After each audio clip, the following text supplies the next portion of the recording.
Good evening, I'm Sharon Burkhart. Kevin Frankish is on holidays. The Toronto Transit Commission and the union representing its drivers have reached a tentative agreement, and that means the possibility of a TTC strike has been averted, at least for now. Union members still have to vote on the new deal. The agreement was hammered out late last night after 36 hours of negotiations. One of the main issues was a plan by GO Transit, a TTC subsidiary, to hire its own drivers. Union and management officials say that disagreement has been resolved, although they will not elaborate on the details. The strike at Canada Packers is entering its second week, and there is no sign of an agreement there. The nationwide walkout has prompted fears of a meat price increase, but analysts assure us shoppers have nothing to worry about. Greg Lubianetsky reports. If the price for red meats and poultry goes up in the next while, it won't be because of the current Canada Packers strike. Market analysts say there has been some movement up in the stockyard price for beef, but it's small so far and it won't be passed on to the consumer. Right now, there's a glut of pork on the market, and poultry prices will be stabilized by marketing agencies. Still, even without those safeguards, the strike won't affect prices. Canada Packers plant that kills the beef is a tenderloin plant in Burlington and is not on strike, and their pork killing plant is Hoffman's in Kitchener and is not on strike. So therefore it is having very little effect on the slaughtering of domestic animals. What effect is it going to have, or could it have? It could have some effect on the cost of cooked meats and bacon that is processed at the Sinclair Avenue plant. But again, there is sufficient processing capacity in Canada, and especially in Ontario and Quebec, to look after the needs of the Canadian public without any increases whatsoever. Wilcox looks back at the 1966 Canada Packers strike. That lasted 17 weeks with no related price increases to the consumer. Canada Packers management has a different view. They say there will be increases, and soon. Wilcox claims that's unreasonable. But the management may be doing that just to discredit the union's cause in this, so far, week-long strike. Greg Lubianetsky, Total News. A game of Frisbee ended in tragedy at Wasaga Beach today when a Mississauga man drowned. Police say 24-year-old Rosario Ianni had a medical condition. They believe he suffered a seizure and then drowned in the shallow water. A four-car pileup on Highway 400 at Highway 89 injured 6 people today. Luckily, only one woman remains in hospital, and her injuries are not considered serious.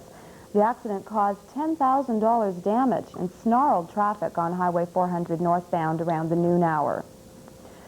Potential traffic hassles in the town of Markham have been averted after a recent agreement between the town and York Region. Work is being readied at this bridge over the Rouge River on McCowan Road. The region had planned to close the road, which handles 8,000 cars a day. With additional construction scheduled on the Rouge River Bridge at Highway 48, massive traffic tie-ups were expected. Now York Region has listened to months of pleading from the town. They are building a detour to the bridge here while construction goes on so traffic can flow freely. When Pope John Paul visits Canada next month, he will address thousands of people in Toronto, and in Midland, he'll address a smaller crowd in Markham. There were skeptics who claimed that the pontiff would never extend his itinerary to bless the altar at a new Markham cathedral. But as Greg Lubianetsky reports, those skeptics were wrong.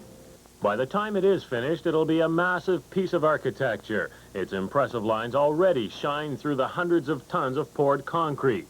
But once it is complete, it'll be much more than that. It'll become a beautiful cathedral, a place of God, to be blessed by the Pope on his Canadian visit. It had been said by some that getting the pontiff to break from his planned Canadian itinerary to honor this cathedral with his presence would be an almost impossible task. But that couldn't be farther from the truth. He comes to a congregation rich in the old country heritage, Slovak and Slavic, the same as his Polish background. It was on his own request that he's coming. He wanted to come to see the Slovaks and the other Slavs. And the reason being because I guess he cannot go to our country to see Slovaks or Ukrainians or whoever they are. It's unfortunate it won't be complete by the time of the pontiff's blessing. It is fortunate that may be the worst concern of the visit.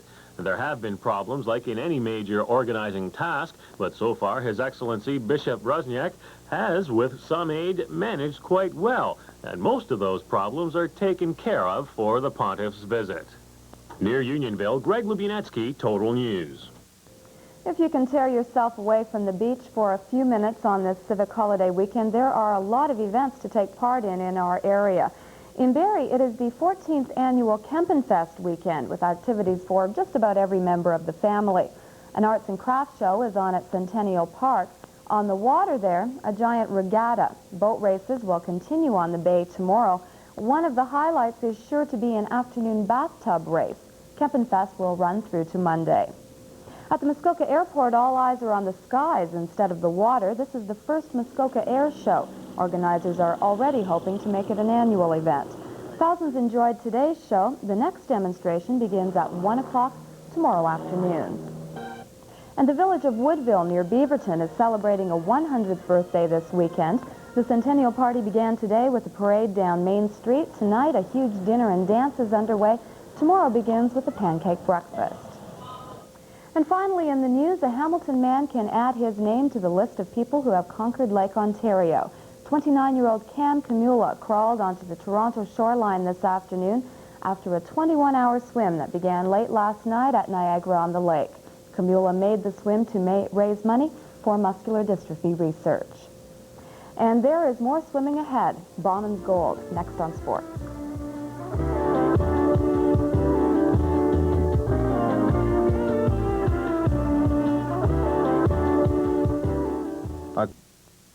It is our best day ever in Olympic competition. 6 medals for Canadian athletes today in Los Angeles. Sudbury's Alex Bauman led the way. For the second time this week, he is Canada's hero. Bauman picked up his second gold medal tonight for the men's 200-meter individual medley. Here is how it looked when it ended. And he's on his way home. He doesn't really want to look at anybody else. He just wants to swim. It's Morales on the other side of him. Lundqvist down here at the bottom on this side of Alex. That is Robin Brew of Great Britain. Nobody is going to lay a glove on him. He's going to win by better than a body leg. There's no question about it. His second gold medal. He's going to be only the 3rd Canadian in history to win 2 Olympic gold medals. It hasn't been done since 28, and it's a new world record, a smashing, shattering world record. And that is not all. Later tonight, our men's 4x100 medley relay team won the silver medal. Toronto's Ben Johnson took the bronze for the 100-meter sprint. This morning, Canadians won 2 silvers and a bronze in rowing.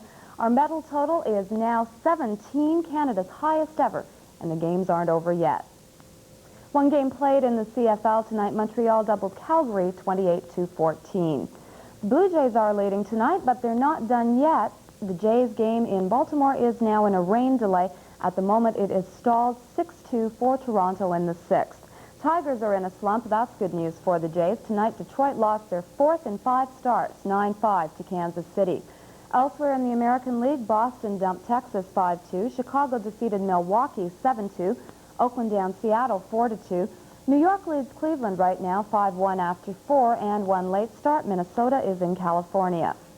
Over in the National League, Jody Davis ripped a 2-run homer to lead the Chicago Cubs past the Montreal Expos 4-1. The Dodgers got by Cincinnati 5-3. That took 11 innings. San Francisco trounced Atlanta 9-2. St. Louis got by Philadelphia 3-2. New York is up on Pittsburgh 3-1 after 4. That game delayed by rain for several hours. And right now, San Diego leads Houston 2-0 after 3. Closer to home, the minor leagues are seeing lots of action this weekend. Several tournaments underway in Simcoe County, including one for the Pee-wees in Barrie.